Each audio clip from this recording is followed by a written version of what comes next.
दोस्तों, भाग 2 में आपने देखा कि साहब ने आयशा को एक और ऑफर दिया, उनका खाना बनाने का।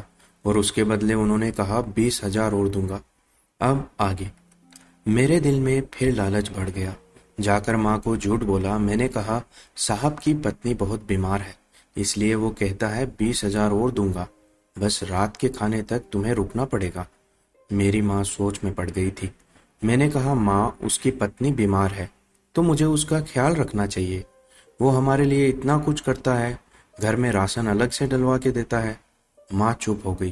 कहने लगी रात के 10 बजे का टाइम बहुत ज़्यादा है आयशा। मैंने कहा तो वापसी में उसका ड्राइवर छोड़ने आएगा ना मुझे। कहने लगी चलो ठीक है। अब मैं सुबह 8 बजे जाती तो रात के 10 बजे तक साहब के घर में ही होती। पहले तो दिन में ही पूरा काम करके घर वापस लौट आती थी, लेकिन अब तो जैसे मेरा टाइम पास ही नहीं होता था। घर का काम मैं सुबह ही निपटा लेती थी। रात का खाना बनाने से पहले मेरा सारा टाइम ऐसे ही निकलता। पता नहीं साहब ने ये कौन सा तरीका अपनाया था कि खाना ताज़ा ही खाना है, वरना मैं खाना बनाकर जल्दी घर चली जाती। शाम 6 बजे से लेकर रात 9 बजे तक मैं बिल्कुल खाली होती थी। साहब भी अपने काम से शाम 6 बजे वापस लौट आता था, तो वह टीवी लगाकर बैठ जाता और मैं इधर उधर अपना टाइम पास करती। एक बार मुझसे कहने लगा तुम भी मेरे साथ बैठकर टीवी देख लिया करो। मैंने कहा नहीं साहब, मुझे इसका इतना शौक नहीं है। एक बार मैंने रात का खाना उनकी टेबल पर लगाया तो साहब मुझे काफ़ी परेशान से लगे। कहने लगे आज खाने का मन नहीं है, मेरी तबीयत कुछ ठीक नहीं है। ये कहकर वो अपने कमरे में चले गए। मैंने सोचा चलो जल्दी काम खत्म हो गया। ये सोचकर मैंने जल्दी सामान समेटा और घर जाने लगी। अक्सर साहब बचा हुआ खाना मुझे साथ ही दे देता था, इसलिए मुझे घर जाकर खाना नहीं पकाना पड़ता था। वही खाना हम सब खा लिया करते थे। वैसे भी आज मैंने खीर बनाई थी, इसलिए मैंने सोचा साहब से पूछ लेती हूँ क्या मैं खाना ले जाऊं।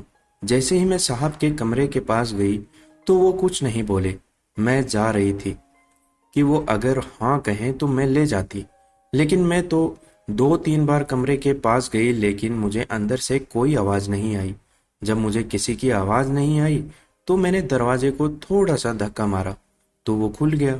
सामने मैंने साहब को देखा तो वो बुरी तरह से कांप रहे थे। मैंने उनके पास गई। मैंने कहा साहब आपको क्या हुआ। कहने लगे शायद थोड़ा बुखार है, ऐसा करो मुझे थोड़ा दूध दे दो। मेरा साहब इतना ख्याल रखते थे, इसलिए मेरा भी ये फर्ज बनता था कि मैं भी उनकी मदद करूं। मैं जल्दी से रसोई घर में गई, दूध गर्म किया और एक कटोरी में डालकर ले आई। जब कमरे में अंदर आई तो वो पीछे सहारा लिए बैठे थे। उनके हाथ पैर बुरी तरह कांप रहे थे। मैंने वो दूध का प्याला टेबल पर रख दिया। कहने लगे मुझ में इतनी ताकत नहीं है कि मैं ये पी सकूं। अगर तुम्हें एतराज ना हो तो मुझे ये पिला दो। मुझे ये बात बड़ी अजीब सी लगी, लेकिन उनके घर में मेरे अलावा कोई दूसरी काम वाली नहीं थी। मैंने घड़ी की तरफ देखा तो 11 बज चुके थे। मुझे फिक्र हो रही थी कि मुझे वापस घर भी जाना है।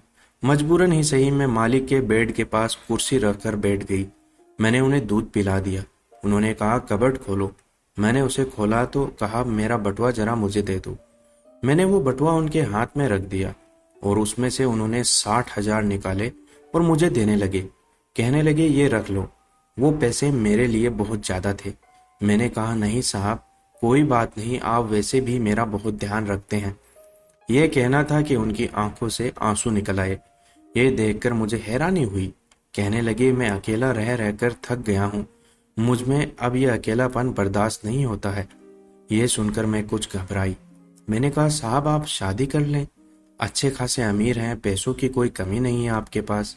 मेरी बात सुनकर वो कहने लगे पैसों की कोई कमी नहीं है, लेकिन कमी मुझ में है। इस कमी के साथ कोई भी औरत मुझे अपनाना नहीं चाहती और बिना अपनी कमजोरी बताए मैं शादी नहीं करना चाहता, क्योंकि मैं किसी भी लड़की को धोखा नहीं देना चाहता। मैंने कहा आप में क्या कमी है। वो कहने लगे मैं कभी भी बाप नहीं बन सकता। ये सुनकर मैं चुप हो गई। इससे पहले कि मैं उठकर जाती उन्होंने मेरा हाथ पकड़ लिया। कहने लगे तुम बहुत खूबसूरत हो और अच्छी लड़की भी हो। मुझे इससे कोई फर्क नहीं पड़ता कि तुम एक गरीब घर से हो।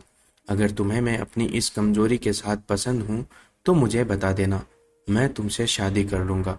तुम्हें एक अच्छी जिंदगी दूंगा, हर छोटी से छोटी चीज़ तुम्हें मेरे घर पर मिलेगी। बस तुम्हें मैं औलाद नहीं दे पाऊंगा। ये कहने के बाद साहब ने मेरा हाथ छोड़ दिया। मैंने सारी बात माँ को बताई। माँ भी खुश हुई और कुछ दिनों के बाद ही मेरी शादी उस साहब के साथ हो गई। अब वो मेरे परिवार का ख्याल भी रखता है और मैं जी जान से उसकी सेवा करती हूँ। जरूर मेरी कोई औलाद नहीं थी, लेकिन मैं अपने घर में बहुत खुश हूँ। दोस्तों, आपको ये कहानी कैसी लगी कमेंट करके ज़रूर बताइएगा। चैनल पर नए हैं तो चैनल को सब्सक्राइब जरूर कीजिएगा। और दोस्तों, मेरे इस कहानी के फर्स्ट भाग को इतना प्यार देने के लिए आप लोगों का बहुत बहुत शुक्रिया। धन्यवाद।